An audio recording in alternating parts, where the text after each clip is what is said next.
Hey, what's up everybody? Uncle Matt here. It is a Tennessee Titans game day in Nashville at Nissan Stadium. Shocking results.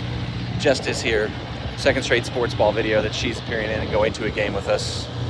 So much sports. She's the biggest sports fan I know. Come on Titans, don't crush us again. This is awesome. My bucket hat collection keeps growing. This is the best giveaways ever. I love this. And this one doesn't have all the stupid like Publix logos all over it. Even better. Pop into the team store before kickoff. We do have it. I haven't really been feeling the ones I've seen so far, the new ones this year. Certainly hoping we get wider concourses at New Nissan Stadium because these are borderline unbearable. Oh boy, here we are. Packers in there.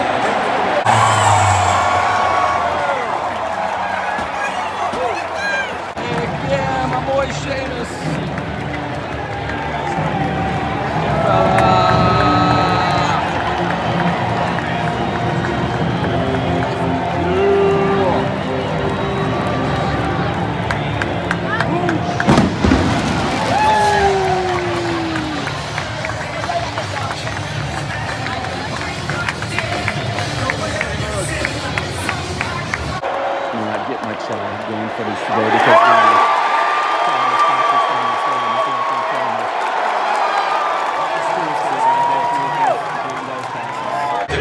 Seven Packers. Malik Willis executed the script correctly on the first drive. We'll see what he does when things go off script a little bit later in the game. Titans drive down a match. It wasn't the prettiest, easiest drive, but 7-all. All to play for. Alright, just acquired us the special burger of the week, which today is the bacon cheeseburger from the pharmacy. She's already dug in. How is it? Oh wow, that's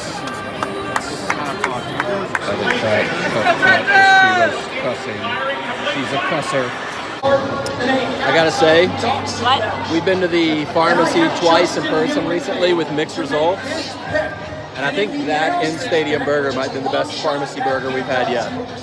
No. Oh, okay. Well, you disagree then. No, the one we had last time we were there was really, really, really good. Why are you zooming in on me so much? Do I have something in my teeth? Just helping. Just checking. That's it. Well, that was pick six. Just hanging out there to drive. Everybody saw that one. Everybody in the stadium saw that one. Alright, now what it's really here for, the Josh showdown. This is what everybody really came for, and it certainly wasn't to watch the Titans suck out. Look at how wiener he is. On your marks, get set, Go!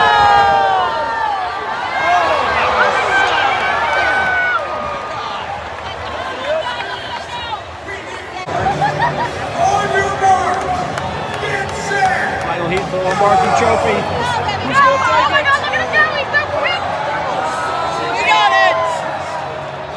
All right, so the heat and general crummy play of the Titans has caused us to retreat to the concourse in the shade.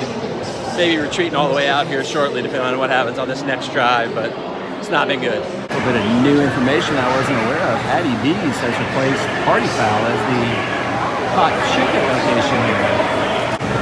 Also on a sadder note, Little Caesars has replaced Slim and Huskies. That's a bummer.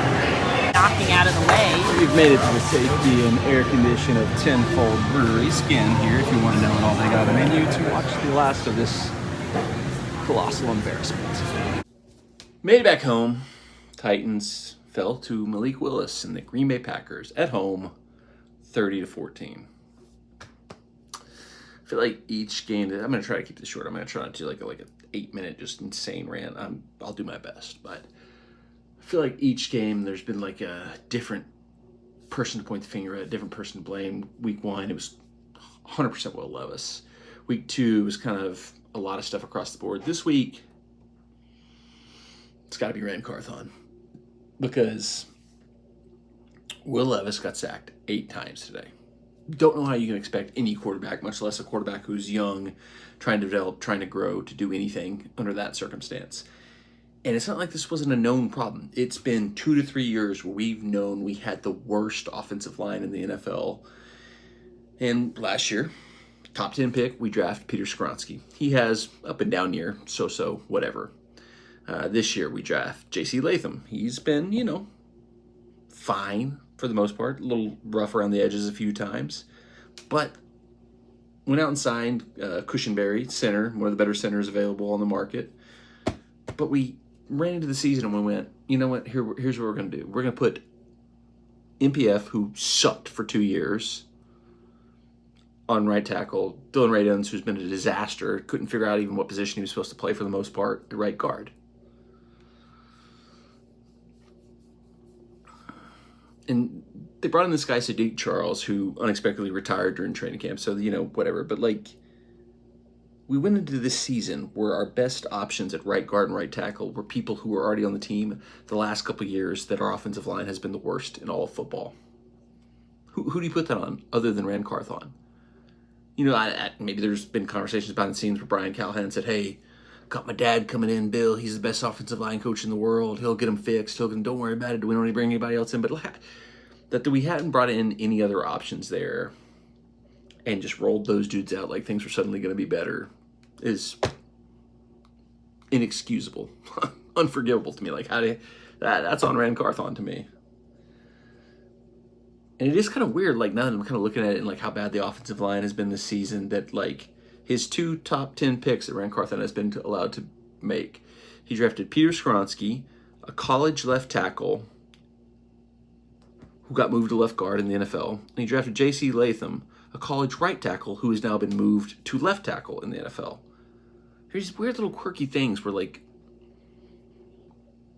do we gotta make things complicated? Why do we do these, weird, if fixing the offensive line was easy, every team in the NFL would have a great offensive line. So it's not an easy thing. But, when that's your number one problem and you somehow still roll into the season with NPF and Radens as starters, Radens, whatever, who gives a crap, you failed as a general manager. You failed, Rand Carthon. You can, be like, oh, look, I traded for Ernest Jones. Everybody can post the Rams cooking. He's in the chef hat meme. We were doing the same thing with J-Rob, when he pulled off the Julio Jones trade. These things, the flashy things seem all good, but, when you get on the field and you see what the roster they actually built looks like, and it looks like shit, you gotta have some accountability there. And, I know a lot of people are going to start going after Brian Callahan. There's going to be a lot of people that are going to start saying, oh, Vrabel would never. Oh, in the Vrabel era, Vrabel would never. It's we don't know. I think Vrabel would have been just as bad with this team because this roster is so bad. This offensive line is so bad. It was the problem. The offensive line, by and large, is a lot of what sunk Vrabel. So I don't think he would be doing that much better. And who's to blame now? Just like J-Rob before, it's got to start going to Rand Carthon. He's the one that we trusted. He's the one who we said, got to have a collaborative effort, man. We got to bring everybody in together on the same umbrella. We blamed J-Rob when everything fell apart.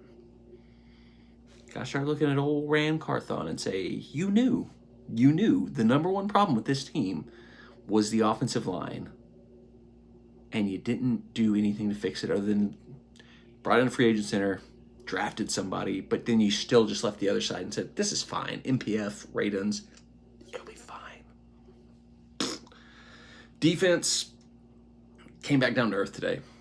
Been statistically the best defense in the NFL through the first 2 weeks, but also I think went up against a actual smart offensive coordinator in Matt LaFleur, not freaking Nathaniel Hackett, not whatever idiot the Bears are running out there to run their offense, and got cooked by, Matt LaFleur, who knows what he's doing on the offensive side of the ball. Picked us apart, just decimated us. Just no other way to look at it.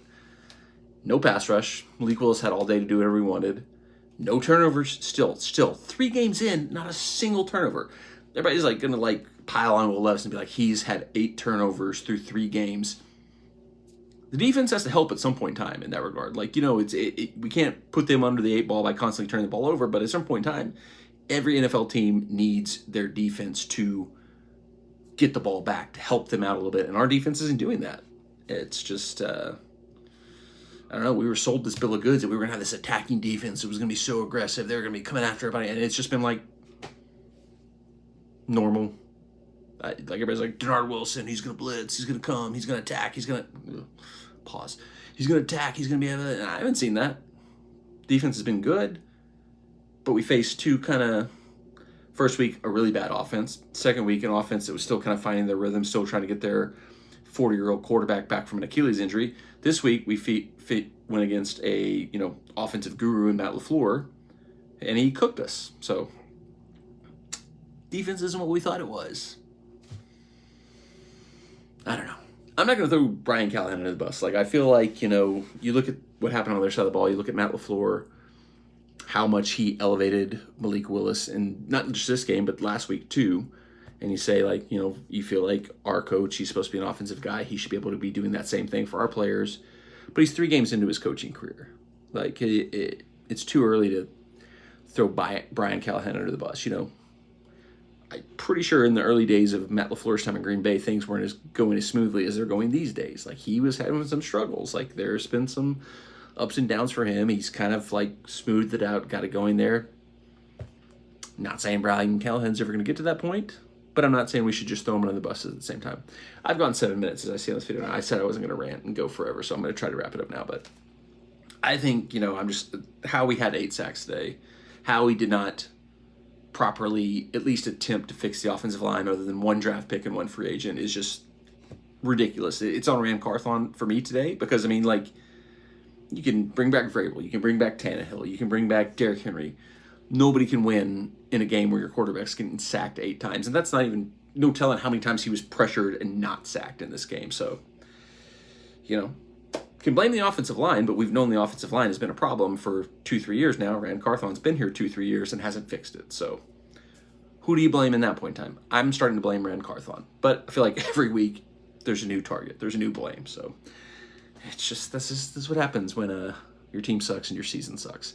And it sucks now. 0-3, nothing to hold on hope to think that things can turn around. So it's like maybe the earliest in Titans history that I felt like the season's just already over. Like, that's the worst part about it. Like, Jess was trying to cheer me up, bless her heart. But it's one thing where, like, you suck, you have a bad game, but you can see the pieces, you see the hope. Like, week 1 and even, like, week 2, I can kind of see it. This is the week where I'm like, what are we going to bench MPF for Jalen Duncan? Hooray. There's just no hope. We're 0-3. Playoffs are a wash. Any type of success is a wash for the season. It's going to be a really hard season to get through.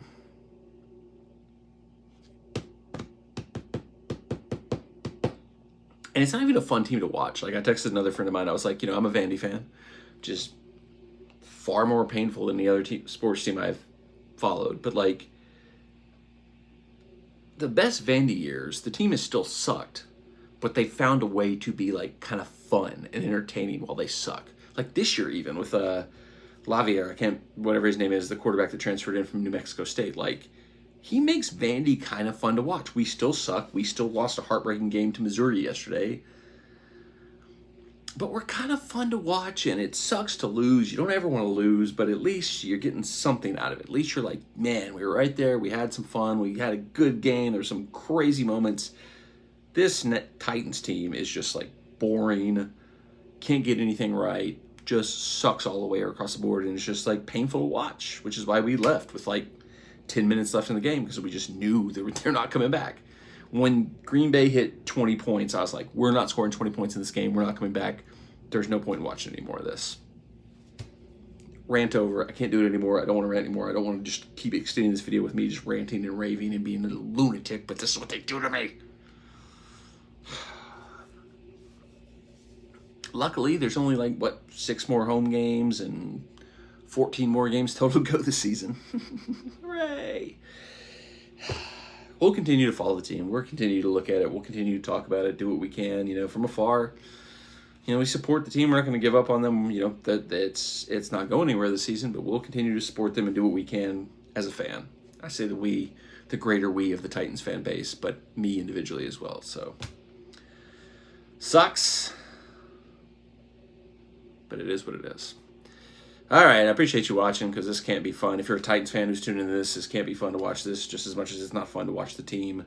If you're a Packers fan, I'm sure you're like, sad boy season. Look at this little pathetic piece of crap crying about his team. And there were a lot of y'all at the stadium today that were getting to see that across the board. So All right, we'll keep going. There'll be more on the channel. I need to find non-sports stuff to do because the sports stuff is just at an all-time low. Like the Nashville SC is kind of like picked up a little bit, but even there, it's kind of like, the season's not really going anywhere. They're just gonna like maybe like sneak into the playoffs only to lose in the first round. So it's like I need to find like activities, fun stuff to vlog. I wish I could go to Disney. I need a Disney trip. Some rich person send me a Venmo of like $15,000 so I can get back to Disney World. Because we need some fun and enjoyment on the channel and not just constant despair of sporting events. Thanks for watching. Subscribe, turn the bell on for notifications. Enjoy your life. Enjoy your bagels.